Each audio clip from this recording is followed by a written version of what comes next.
RPSC school व्याख्याता exam 2024 में जो आपके अगला टॉपिक है वो है गुप्त काल में कला, स्थापत्य तथा साहित्य का विकास, उसके बारे में देखेंगे। तो गुप्त काल में हम कला, स्थापत्य तथा साहित्य के बारे में पढ़ेंगे। तो सबसे पहले हम देखते हैं कि गुप्त काल का समय कब से कब का माना जाता है। वो माना जाता है 240 ईस्वी से 550 ईस्वी तक का जो समय है वो माना जाता है गुप्त काल का। ठीक है, तो गुप्त काल का समय माना जाता है 240 ईस्वी से 550 ईस्वी तक का समय माना जाता है। नेक्स्ट हम देखते हैं गुप्त काल है तो गुप्त वंश है, उसकी स्थापना किन्होंने की थी? वो की थी श्रीगुप्त ने। तो गुप्त वंश के जो संस्थापक थे वो कौन थे? श्रीगुप्त। ठीक है, तो प्रभावती गुप्ता का जो पूना ताम्रपत्र अभिलेख है उसमें श्रीगुप्त को क्या कहा गया है? गुप्त वंश के आदिराज। ठीक है, तो मतलब गुप्त वंश के जो संस्थापक थे वो कौन थे? श्रीगुप्त थे। ठीक है, नेक्स्ट हम देखते हैं कि श्रीगुप्त ने किसकी महाराज की उपाधि धारण की थी? तो गुप्त वंश के संस्थापक कौन थे? वो थे श्रीगुप्त। नेक्स्ट हम देखते हैं श्रीगुप्त के जो बेटे थे वो थे घटोत्कच। ठीक है, तो घटोत्कच थे श्रीगुप्त के बेटे। तो प्रभावती गुप्ता के पूना और रिद्धपुर ताम्रपत्र अभिलेखों में घटोत्कच को गुप्त वंश का प्रथम राजा माना गया है। ठीक है, तो जो श्रीगुप्त थे, तो सबसे पहले हम देखते हैं गुप्त वंश के संस्थापक थे श्रीगुप्त के बेटे थे कौन थे? घटोत्कच थे। घटोत्कच के जो बेटे थे वो कौन थे? वो थे चंद्रगुप्त प्रथम। तो घटोत्कच के जो बेटे थे वो थे चंद्रगुप्त प्रथम, और चंद्रगुप्त जो प्रथम थे उन्होंने लिच्छवी कुल की कन्या कुमार देवी से विवाह किया था। तो लिच्छवी कुल की जो कन्या है कुमार देवी, उससे विवाह किन्होंने किया था? वो किया था चंद्रगुप्त प्रथम ने। और चंद्रगुप्त जो प्रथम है उन्होंने कौन सा संवत चलाया था? उन्होंने चलाया था गुप्त संवत चलाया था। तो आपसे पूछ लिया जाए कि गुप्त संवत किन्होंने चलाया था? चंद्रगुप्त प्रथम ने। जबकि आगे हम पढ़ेंगे कि विक्रम संवत किसने चलाया था? चंद्रगुप्त सेकंड ने। तो गुप्त संवत चलाया था चंद्रगुप्त प्रथम ने, और जबकि विक्रम संवत वो चलाया था चंद्रगुप्त सेकंड ने चलाया था। ठीक है, तो सबसे पहले हमने देखा कि है ना चंद्रगुप्त प्रथम के बारे में देखा। उन्होंने क्या किया? लिच्छवी कुल की कन्या कुमार देवी से विवाह किया था। महाराजा धीराज की उपाधि किन्होंने ग्रहण की थी? वो ग्रहण की थी चंद्रगुप्त प्रथम ने। और गुप्त संवत किन्होंने चलाया था? वो चलाया था चंद्रगुप्त प्रथम ने। तो सबसे पहले हम देखते हैं गुप्त वंश है उसके सबसे जो संस्थापक कौन थे? गुप्त वंश के संस्थापक थे श्रीगुप्त के बाद उनके बेटे आए घटोत्कच के बेटे आए चंद्रगुप्त प्रथम के बारे में मेन पॉइंट क्या है? उन्होंने लिच्छवी कुल की कन्या कुमार देवी से विवाह किया, महाराजा धीराज की उपाधि ग्रहण की और गुप्त संवत चलाया। तो चंद्रगुप्त प्रथम के बारे में मेन बात है उन्होंने लिच्छवी कुल की कन्या कुमार देवी से विवाह किया, महाराजा धीराज की उपाधि धारण की और गुप्त संवत चलाया था। नेक्स्ट हम देखते हैं चंद्रगुप्त प्रथम के जो बेटे थे वो कौन थे? समुद्रगुप्त। ठीक है, तो चंद्रगुप्त जो प्रथम है उनके बेटे थे कौन थे? समुद्रगुप्त के बारे में हम देखते हैं। समुद्रगुप्त के दरबार में कौन से कवि थे? हरिसेन। तो आपसे ये पूछा जाता है कि हरिसेन कवि है वो किनके दरबार में थे? समुद्रगुप्त के दरबार में। और हरिसेन ने क्या लिखा था? वो लिखा था प्रयाग प्रशस्ति। ठीक है, कहीं कहीं पे यह भी लिखा होता है इलाहाबाद प्रशस्ति। ठीक है, तो समुद्रगुप्त है उन्होंने क्या लिखा था? समुद्रगुप्त के दरबार में कौन थे? हरिसेन। ठीक है, और हरिसेन ने क्या लिखा था? वो लिखा था प्रयाग प्रशस्ति। तो आपसे ये पूछा जाता है कि है ना जो प्रयाग प्रशस्ति किन्होंने लिखा था? प्रयाग प्रशस्ति लिखा था हरिसेन ने, और वो किनके दरबार में थे? समुद्रगुप्त के दरबार में थे। तो सबसे पहले आए श्रीगुप्त के बेटे घटोत्कच के बेटे आगे चंद्रगुप्त प्रथम, और चंद्रगुप्त प्रथम के बेटे आए समुद्रगुप्त के दरबार में कौन थे? हरिसेन, और उन्होंने लिखा प्रयाग प्रशस्ति। और प्रयाग प्रशस्ति में क्या है? वह है समुद्रगुप्त की विजयों के बारे में उनका वर्णन किया गया है। ठीक है, विजय अभियानों के बारे में वर्णन किया गया है। तो समुद्रगुप्त के बारे में जो पहली बात है वो क्या है? उनके दरबार में कौन था? हरिसेन था, और उसने क्या लिखा? प्रयाग प्रशस्ति। दूसरी बात देखते हैं इंपॉर्टेंट कि है और प्रयाग प्रशस्ति के बारे में एक इंपॉर्टेंट बात यह है कि ये उसी स्तंभ पर उत्कीर्णित है जिस पर कि अशोक स्तंभ है। ठीक है, तो प्रयाग प्रशस्ति के बारे में एक इंपॉर्टेंट बात यह है कि ये उसी स्तंभ पर है जहां पर कि अशोक स्तंभ उत्कीर्णित है। ठीक है, नेक्स्ट हम देखते हैं जो समुद्रगुप्त है उन्होंने कौन सा यज्ञ करवाया? उन्होंने कराया अश्वमेध यज्ञ। ठीक है, तो समुद्रगुप्त ने कौन सा यज्ञ कराया? अश्वमेध यज्ञ करवाया। और समुद्रगुप्त के जो चलाए गए सिक्के हैं उन पे क्या लिखा हुआ होता है? अश्वमेध पराक्रम। ठीक है, अश्वमेध पराक्रम लिखा हुआ मिलता है, और अश्व के चित्र वाले सोने के सिक्के भी मिलते हैं। तो समुद्रगुप्त के बारे में जो इम्पोर्टेंट बात है वो देखते हैं कि समुद्रगुप्त किसके बेटे थे? चंद्रगुप्त प्रथम के। उनके दरबार में था हरिसेन, उसने क्या चलाया? क्या लिखा? प्रयाग प्रशस्ति। प्रयाग प्रशस्ति उसी स्तंभ पर उत्कीर्णित है जिस पर कि अशोक स्तंभ है। ठीक है। समुद्रगुप्त के बारे में नेक्स्ट बात है, उसने क्या करवाया? अश्वमेध यज्ञ। तो उसके सिक्कों पर क्या लिखा हुआ मिलता है? अश्वमेध पराक्रम। और उसने अश्व के चित्र वाले सोने के सिक्के भी किसने चलाए थे? समुद्रगुप्त ने। नेक्स्ट हम देखते हैं समुद्रगुप्त के बारे में, आगे देखते हैं। समुद्रगुप्त को प्रयाग प्रशस्ति में क्या भी कहा गया है? कविराज भी कहा गया है। ठीक है। समुद्रगुप्त को वीणा बजाते हुए दर्शाया गया है, अनेक सिक्कों पर वीणा बजाते हुए किसको दर्शाया गया है? समुद्रगुप्त को। और क्या कहा गया है? कविराज भी कहा गया है। नेक्स्ट हम देखते हैं जो श्रीलंका के राजा थे मेघवर्मन, उन्होंने कुछ उपहार भेजकर समुद्रगुप्त से गया में एक बौद्ध मंदिर बनवाने की अनुमति मांगी थी। तो जो गया है, बौद्ध गया स्थान है, वहाँ पे बौद्ध मंदिर बनाने किसके काल में बना था? वो बना था समुद्रगुप्त में। और वहाँ पे बनवाया किसने था? वो है श्रीलंका के राजा मेघवर्मन ने। ठीक है। तो श्रीलंका के राजा मेघवर्मन ने अनुमति मांगी थी, और किससे मांगी थी? समुद्रगुप्त से मांगी थी। नेक्स्ट हम देखते हैं समुद्रगुप्त के बारे में, आगे देखते हैं कि समुद्रगुप्त ने सर्वप्रथम आर्यव्रत तथा गंगा यमुना दोआब पर सैनिक अभियान किया था। ठीक है। नेक्स्ट समुद्रगुप्त के बारे में देखते हैं कि नेक्स्ट क्या चीज है कि जो भारत का नेपोलियन किसे कहा जाता है? वो कहा जाता है समुद्रगुप्त को। तो भारत का नेपोलियन किसे कहा जाता है? समुद्रगुप्त को कहा जाता है। और ये किसने कहा था? वो कहा था स्मिथ ने। तो समुद्रगुप्त के बारे में एक बार रिवीजन वापस कर लेते हैं। समुद्रगुप्त के बारे में क्या क्या इंपोर्टेंट बातें हैं। तो समुद्रगुप्त है, उसके दरबार में कौन था? कवि हरिसेन था। और हरिसेन ने क्या लिखा था? प्रयाग प्रशस्ति लिखा था। प्रयाग प्रशस्ति उसी स्तंभ पर है जिस पर कि अशोक स्तंभ है। ठीक है। नेक्स्ट है समुद्रगुप्त ने क्या भी करवाया था? अश्वमेध यज्ञ। उसके सिक्कों पर क्या मिलता है लिखा हुआ? अश्वमेध पराक्रम। और जो अश्व के चित्र वाले सोने के सिक्के भी समुद्रगुप्त ने ही चलाए थे। नेक्स्ट है प्रयाग प्रशस्ति में कविराज किसे बोला गया है? वो कहा गया है समुद्रगुप्त को। वीणा बजाते हुए किसे दर्शाया गया है? वो दर्शाया गया है समुद्रगुप्त को।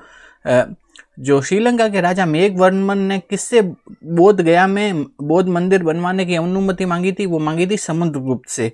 नेक्स्ट हम देखते हैं आगे, समुद्रगुप्त को क्या कहा गया है? भारत का नेपोलियन। तो भारत का नेपोलियन किसे कहा गया है? वो कहा गया है समुद्रगुप्त को कहा गया है। और ये किसने कहा था? ये कहा था स्मिथ ने कहा था। तो भारत का नेपोलियन किसे कहा गया है? समुद्रगुप्त को। ये कहा था स्मिथ ने। तो सबसे पहले आगे श्रीगुप्त के बेटे आगे कौन आ गए?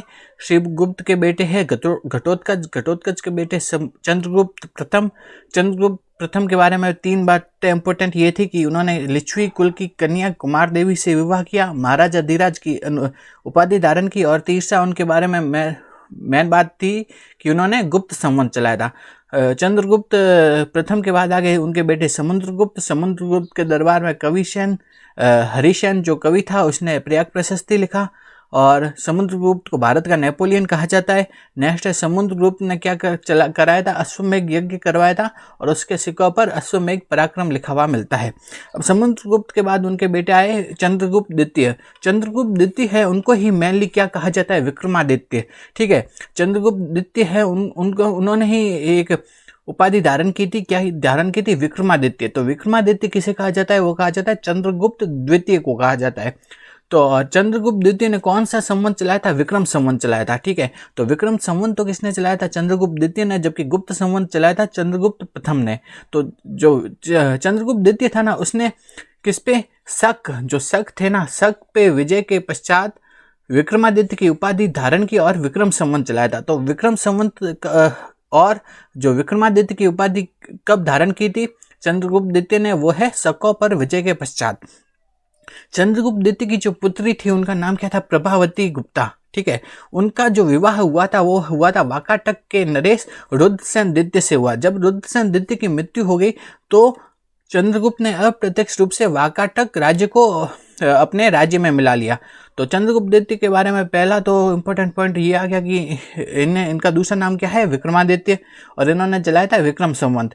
दूसरा इम्पोर्टेंट पॉइंट है कि उज्जैन को अपनी दूसरी राजधानी किसने बनाया था? वो बनाया था चंद्रगुप्त द्वितीय ने या विक्रमादित्य ने। ठीक है। तो उज्जैन को अपनी दूसरी राजधानी बनाया चंद्रगुप्त द्वितीय या विक्रमादित्य।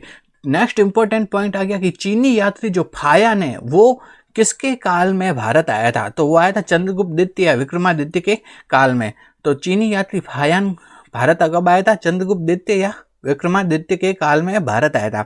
नेक्स्ट है कि कवि कालिदास, अमर सिंह जैसे जो विद्वान है वो किसके राज्य में थे? वो थे चंद्रगुप्त द्वितीय या विक्रमादित्य के दरबार में। ठीक है, नेक्स्ट तो विक्रमादित्य या चंद्रगुप्त द्वितीय के बारे में इंपॉर्टेंट चीजें देख लेते हैं कि पहला तो क्या आ गया, इन्होंने क्या चलाया था। पहली इंपॉर्टेंट बात क्या है कि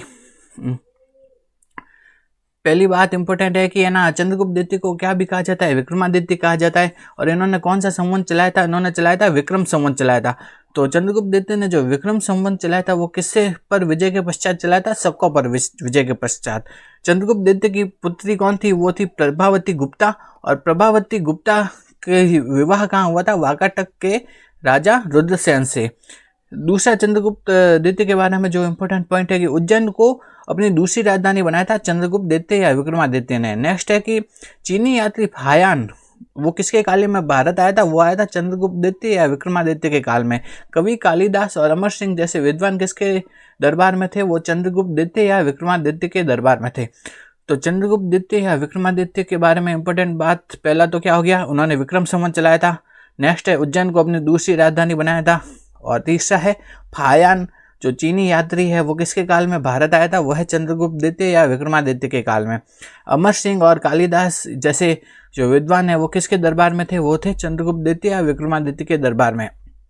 नेक्स्ट हम देखते हैं चंद्रगुप्त द्वितीय या विक्रमादित्य थे, उनके दरबार में है ना 9 विद्वान थे जिन्हें नवरत्न कहा जाता था। वो नवरत्न कौन कौन से थे? पहले तो हो गए कवि कालिदास, अमर सिंह, घटकरपर, धन्वंतरी, शंकु, वराहमिहिर, क्षपणक, वेताल भट्ट, वररुचि, ये सब 9 विद्वान किसके दरबार में थे? चंद्रगुप्त द्वितीय या विक्रमादित्य के काल में थे। नेक्स्ट गुप्त काल को क्या माना जाता है? भारतीय इतिहास का स्वर्ण युग माना जाता है। ठीक, गुप्त काल को माना जाता है भारतीय इतिहास का स्वर्ण युग। नेक्स्ट हम देखते हैं चंद्रगुप्त द्वितीय के बाद में हम देखते हैं कुमारगुप्त प्रथम। और आरबीएसई बोर्ड की दूसरी बुक में उनके बारे में क्या भी लिखा हुआ है? कुमारगुप्त प्रथम को कहा गया है महेंद्रदैत्य कहा भी कहा गया है। ठीक है, तो कुमारगुप्त प्रथम या कुमारगुप्त महेंद्रदैत्य। ठीक है, तो कुमारगुप्त प्रथम है या कुमारगुप्त महेंद्रदैत्य है। इनके बारे में इंपॉर्टेंट बात यह है कि इन्होंने बहुत बड़ी संख्या में मुद्राएं जारी करवाई थी। तो बहुत बड़ी संख्या में जो सिक्के हैं वो किसने जारी करवाए थे? वो थे कुमारगुप्त प्रथम ने जारी करवाए थे। नेक्स्ट है कि बयाना मृतभांड से कुमारगुप्त की लगभग 623 मुद्राएं मिली है। नेक्स्ट है शहनशाह ने कुमारगुप्त का नाम क्या रखा था? सक्रादित्य। ठीक है, तो कुमारगुप्त जो प्रथम है उसके बारे में 2 इंपॉर्टेंट बात आपन को याद रखनी है। पहली बात तो क्या है कि उसने बहुत बड़ी मात्रा में सिक्के या मुद्राएं जारी करवाई थी। तो बहुत बड़ी संख्या में सिक्के या मुद्राएं उन्होंने जारी करवाई थी, वो गए कुमारगुप्त प्रथम। और दूसरी जो बहुत इंपॉर्टेंट बात है, बहुत इंपॉर्टेंट है कि पूछने की संभावना पूरी है कि नालंदा विश्वविद्यालय की स्थापना किसने कराई थी? वो कराई थी कुमारगुप्त प्रथम ने करवाई थी। तो नालंदा विश्वविद्यालय की स्थापना कराई थी कुमारगुप्त प्रथम ने।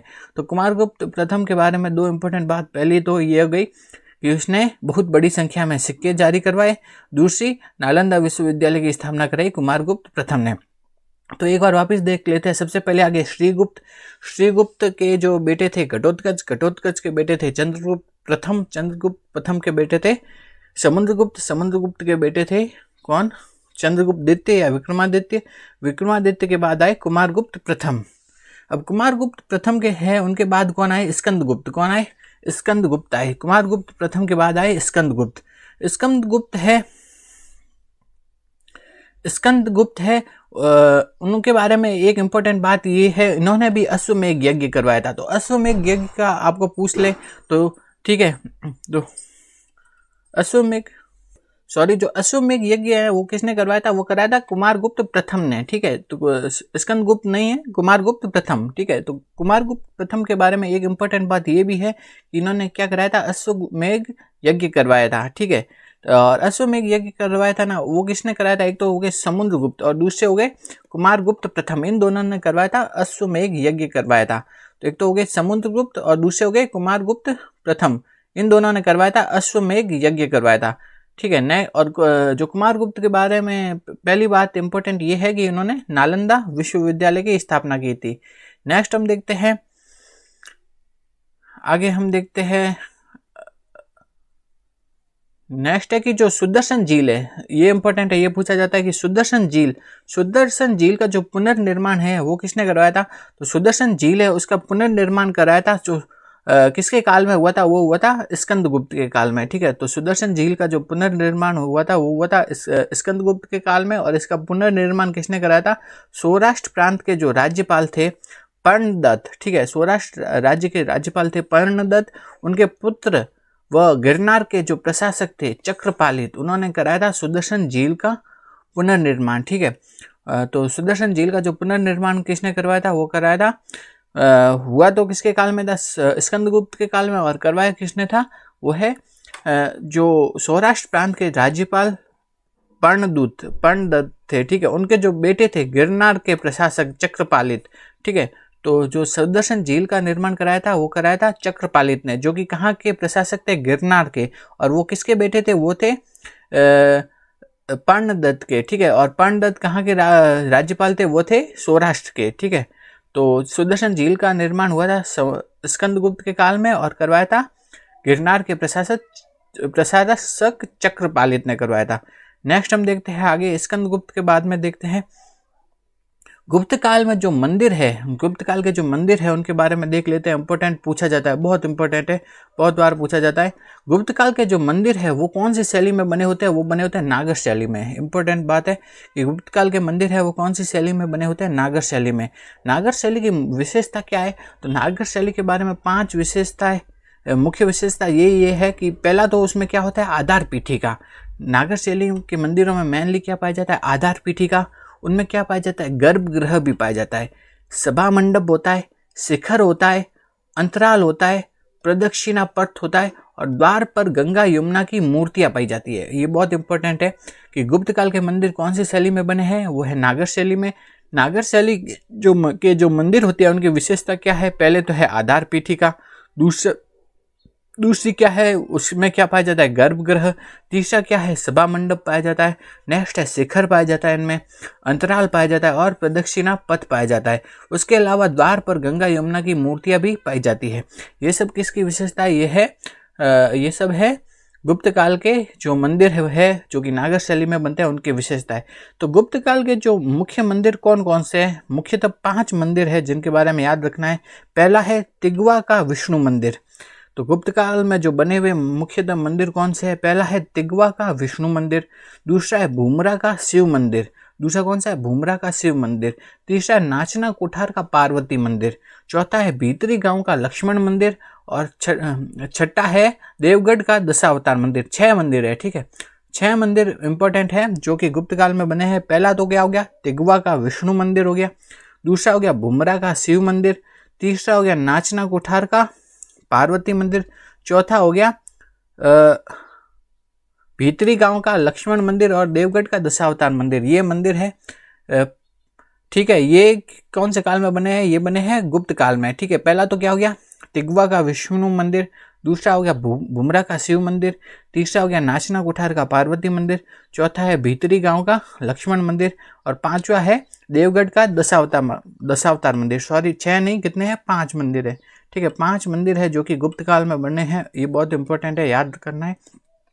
पहला तो क्या हो गया, तिगवा का विष्णु मंदिर, दूसरा भूमरा का शिव मंदिर, तीसरा है नाचना कुठार का पार्वती मंदिर, फिर है भीतरी गांव का लक्ष्मण मंदिर, और नेक्स्ट है देवगढ़ का दशावतार मंदिर। ये कौन सी शैली में बने हैं, गुप्त काल में बने हैं। नेक्स्ट देखते हैं कि गुप्त काल में और कौन कौन सी चीजें बनी हैं। अजंता, एलोरा तथा बाघ तथा उदयगिरी के गुफाओं के मंदिर, ये सब कौन से काल में बने हैं, गुप्त काल में है। तो अजंता की गुफाएं, एलोरा की गुफाएं, बाघ गुफाएं, उदयगिरी के जो गुफा के मंदिर है ये भी बने हैं कहाँ, गुप्त काल में बने हैं। नेक्स्ट है धमेक स्तूप, महाबोधि विहार यानी बोध गया, ये भी किस काल में निर्मित हुए हैं, ये हुए गुप्त काल में। नेक्स्ट है मथुरा, सारनाथ, पाटलिपुत्र, ये गुप्त काल में मुख्य मूर्ति कला के केंद्र थे। नेक्स्ट देखते हैं कि सुल्तानगंज है, उसमें उनके वहाँ बुद्ध मथुरा से महावीर, देवगढ़ व मथुरा की विष्णु, एरन व उदयगिरि की वराह मूर्तियां उत्कृष्ट मूर्ति कला के उदाहरण है। नेक्स्ट हम देखते हैं आगे।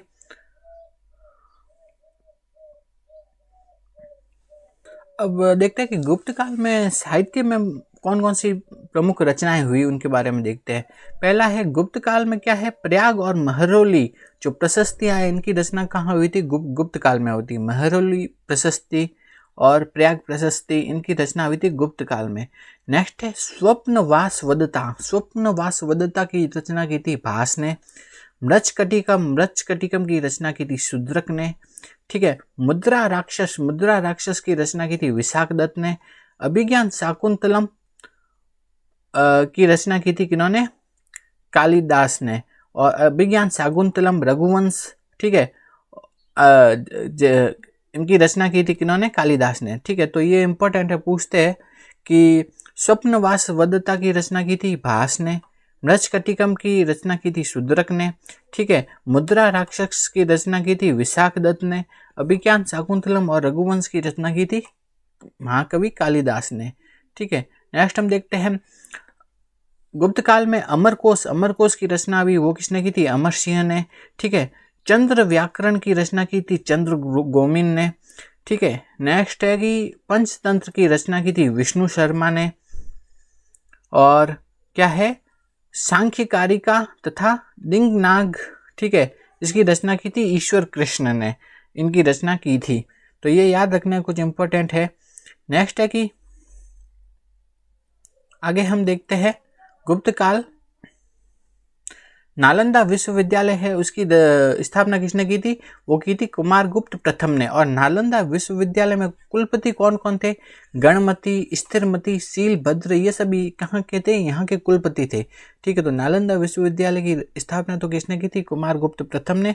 और वहाँ के कुलपति कौन थे, गणमति, स्थिरमति और शीलभद्र आदि गुप्त काल में क्या थे, वहाँ के कुलपति थे। नेक्स्ट हम आगे देखते हैं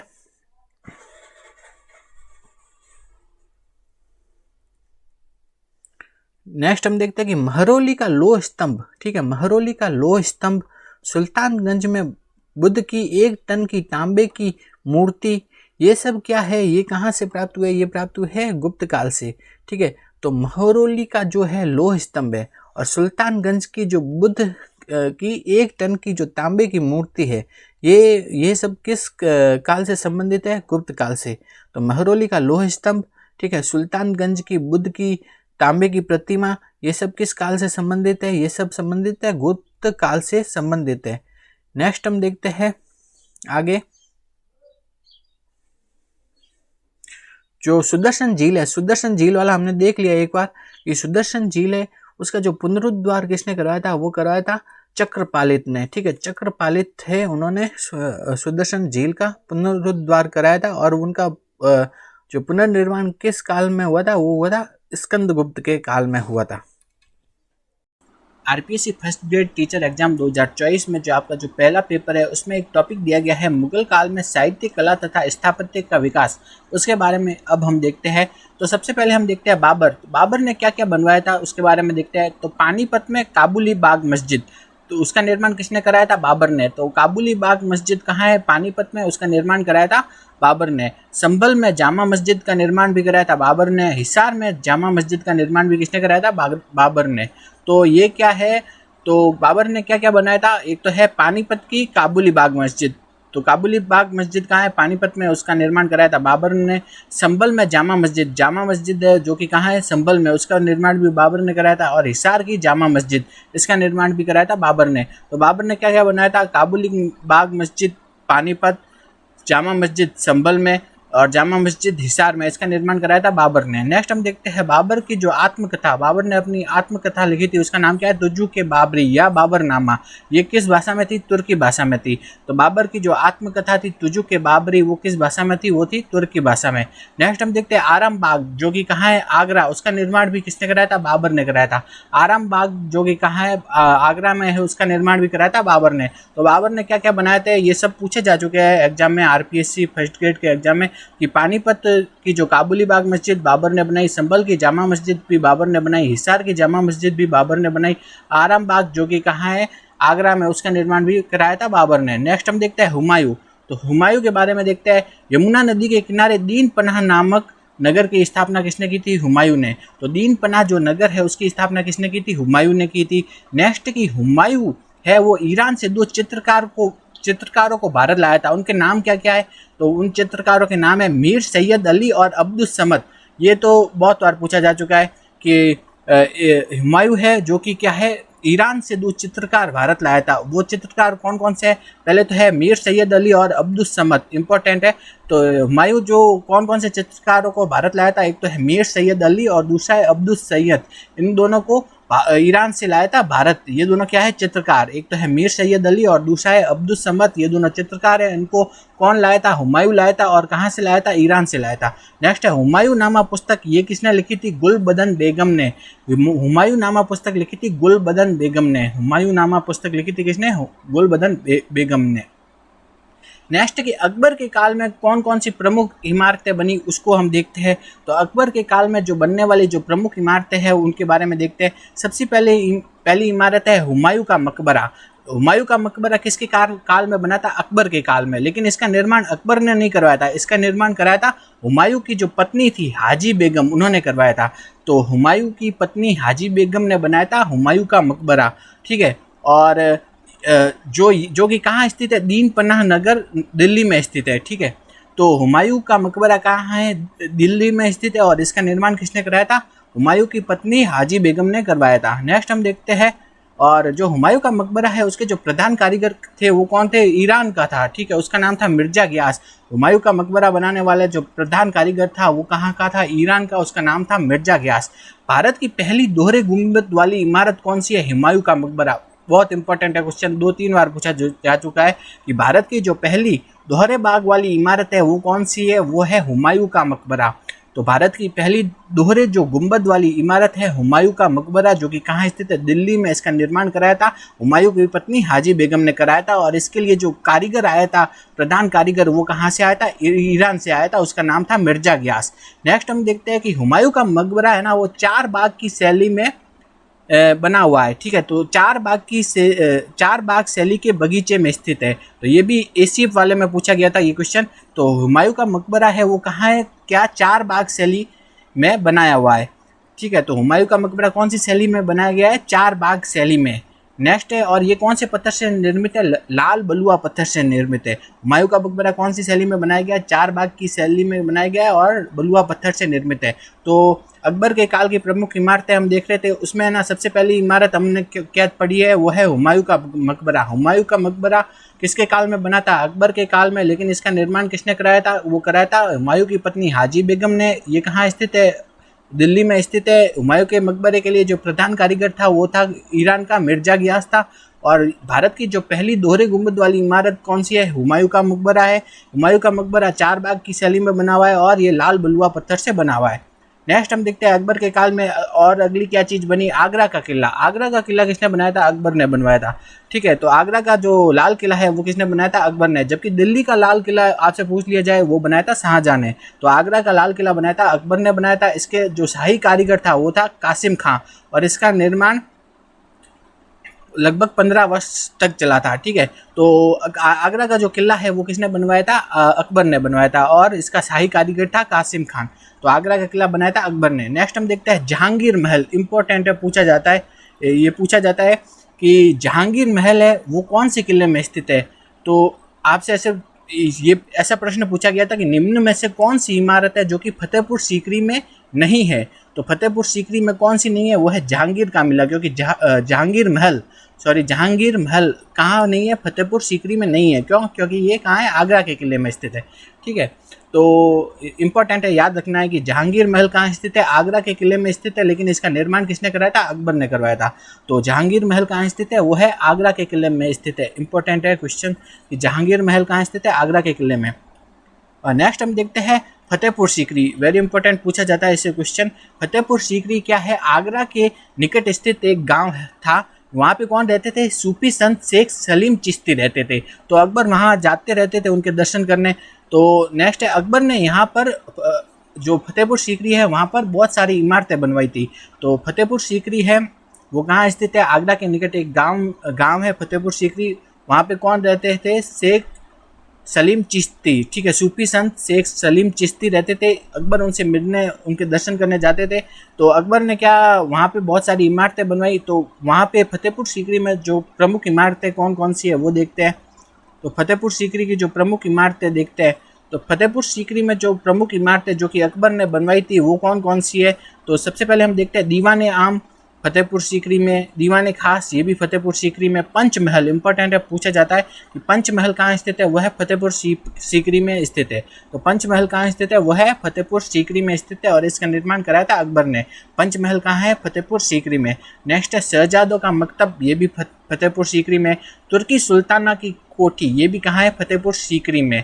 इंपॉर्टेंट है, पूछते हैं कि तुर्की सुल्ताना की कोठी कहाँ स्थित है? फतेहपुर सीकरी में। और जो तुर्की सुल्ताना की कोठी है ना, उसे पर्सी ब्राउन ने क्या कहा था? स्थापत्य कला का मोती। क्या कहा था? स्थापत्य कला का मोती कहा था। तो इंपॉर्टेंट है, ये पूछा गया था पिछली बार कि जो फतेहपुर सीकरी की कौन सी इमारत को जो पर्सी ब्राउन है उसने क्या कहा था? स्थापत्य कला का मोती। वह है तुर्की सुल्ताना की कोठी, उसे पर्सी ब्राउन ने कहा था स्थापत्य कला का मोती कहा था। नेक्स्ट हम देखते हैं आगे अगले जो कौन कौन से जो खास इमारतें हैं जो कि फतेहपुर सीकरी में स्थित है। खास महल, जोधाबाई का महल, मरियम की कोठी, बीरबल का महल, जामा मस्जिद, शेख सलीम चिश्ती का मकबरा, इस्लाम खां जो कि चिश्ती के पोते थे उनका मकबरा, ठीक है। ये सभी इमारतें कहाँ स्थित है? ये सभी भी कहाँ स्थित है? फतेहपुर सीकरी में स्थित है। फतेहपुर सीकरी में स्थित है ये सभी इमारतें। नेक्स्ट हम देखते हैं बुलंद दरवाज़ा, ये भी कहाँ है? फतेहपुर सीकरी में। इसका निर्माण कराया था अकबर ने कराया था। ये भारत का सबसे ऊंचा प्रवेश द्वार है। तो भारत का सबसे ऊंचा प्रवेश द्वार कौन सा है? बुलंद दरवाज़ा है। इसकी ऊंचाई कितनी है? 176 फुट की इसकी ऊंचाई है, ठीक है। और ये जो जिस चबूतरे पे बना हुआ है ना उसकी ऊंचाई कितनी है? 134 फुट की। तो 134 फुट का तो क्या हो गया? चबूतरा हो गया। और 176 फुट की क्या हो गया? इसकी बुलंद दरवाजे की ऊंचाई होगी। तो इसकी कुल ऊंचाई, जमीन से कुल ऊंचाई कितनी होगी? लगभग 311 फुट हो गई। तो फतेहपुर सीकरी में है बुलंद दरवाजा, इसकी ऊंचाई 176 फुट और जिस चबूतरे पे बना है उसकी ऊंचाई 134 फुट और कुल ऊंचाई हो गई 311 फुट। अकबर ने जो बुलंद दरवाजे का निर्माण अपने विजय के उपलक्ष्य में कराया था, मतलब ये एक प्रकार का विजय स्तंभ था। तो अकबर ने जो बुलंद दरवाजा बनाया था वो अपनी कौन सी विजय, मेनली आपसे पूछ लिया जाए तो गुजरात विजय, ठीक है। कौन सी? गुजरात विजय के उपलक्ष्य में बनाया था बुलंद दरवाजा, ठीक है। तो अकबर ने अपनी कौन सी, गुजरात विजय या बंगाल विजय, दक्षिण विजय, ठीक है, कुछ भी दे सकते हैं। तो सबसे करेक्ट आंसर क्या होगा? गुजरात विजय के उपलक्ष्य में बनाया था बुलंद दरवाजा। तो अकबर ने जो बुलंद दरवाजा बनाया था वो किसके उपलक्ष्य में बनाया था? अपनी दक्षिण विजयों यानी बंगाल और गुजरात, मोस्ट करेक्ट क्या? गुजरात विजय के उपलक्ष्य में बनाया था बुलंद दरवाजा। नेक्स्ट हम देखते हैं आईने अकबरी या अकबरनामा। अकबरनामा पुस्तक किसने लिखी थी? अबुल फजल ने लिखी थी। आईने अकबरी या अकबरनामा पुस्तक लिखी थी अबुल फजल ने। नेक्स्ट है आईने दहसाला। क्या है आईने दहसाला? ये क्या है? अकबर के काल की भू राजस्व पद्धति थी। इसका निर्माण किसने कराया था? टोडरमल ने कराया था और 1580 में करवाया था इसका निर्माण। तो अकबर के काल की जो भू राजस्व पद्धति थी उसका ही नाम क्या था? आईन-ए-दहसाला। और इसका निर्माण किसने कराया था? इसका निर्माण कराया था टोडरमल ने। और जो इससे लागू कब किया गया था? इसे लागू किया गया था 1580 में लागू किया गया था। सॉरी 1580 में लागू किया था इसे। लाहौर का किला ये भी किसने बनाया था? अकबर ने। ये भी पूछा जाता है, इंपॉर्टेंट है। लाहौर का किला ये भी किसने बनाया था? अकबर ने बनाया था। तो अकबर ने 2 किले बना लिए मैन अभी।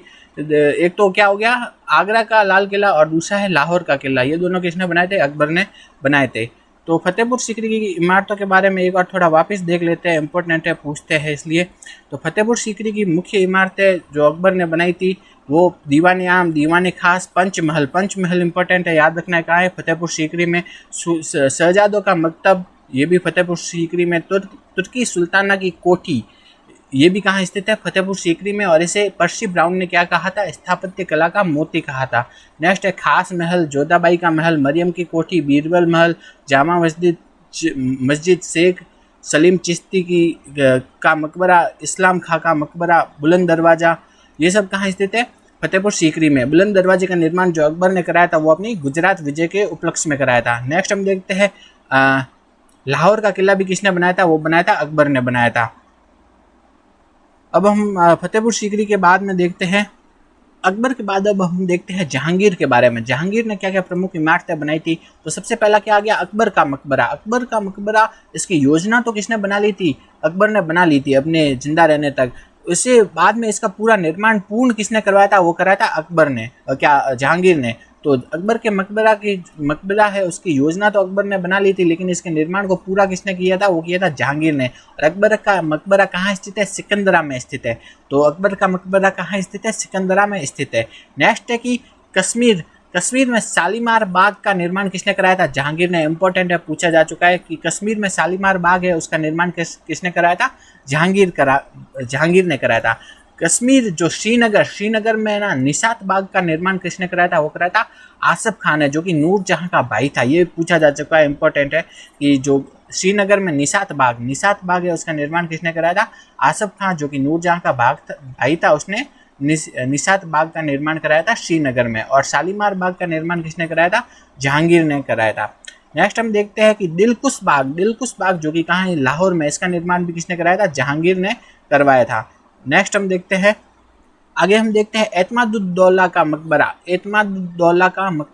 इसका निर्माण किसने कराया था? इसका निर्माण कराया था नूरजहां ने। तो एतमादुद्दौला का मकबरे का निर्माण कराया था किसने? कराया था नूरजहां ने।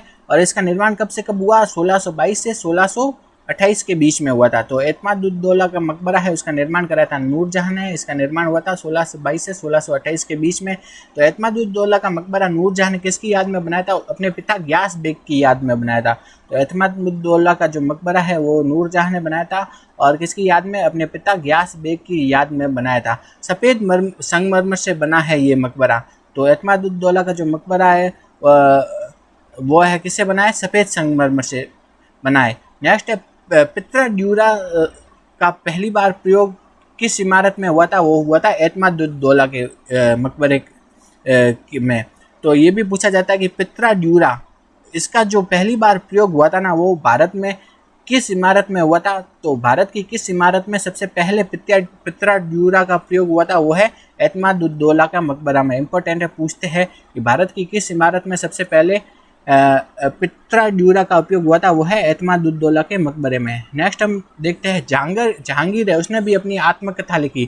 तो आत्मकथा किन किनों ने लिखी थी? वो है पहले तो क्या हो गया? बाबर ने अपनी आत्मकथा लिखी। और दूसरा है जहांगीर ने भी अपनी आत्मकथा लिखी। तो बाबर की आत्मकथा तुझो के बाबरी, जहांगीर की आत्मकथा का नाम क्या था? तुझो के जहांगीरी। नेक्स्ट है अबुल हसन क्या था? एक चित्रकार था, ठीक है। और इस अबुल हसन ने क्या है, जो तुझो के जहांगीरी, जो जहांगीर की आत्मकथा थी उसके मुख्य पृष्ठ का चित्र बनाया था। इसलिए जो जहांगीर ने ऐसे किसकी उपाधि दी थी? नादिर उज जमा की उपाधि किस चित्रकार को दी गई थी? अबुल हसन को। ये इंपॉर्टेंट है, पूछा जा चुका है कि नादिर उज जमा की उपाधि किस चित्रकार को दी गई थी? अबुल हसन को दी गई थी। ये उपाधि दी किसने थी? ये दी थी जहांगीर ने। और क्यों दी थी? क्योंकि इस अबुल हसन ने क्या तुझो के जहांगीर का जो मेन पेज जो मुख्य पृष्ठ है उस पर चित्र बनाया था, इसलिए इसे नादिर उज जमा की उपाधि दी गई थी। नेक्स्ट हम देखते हैं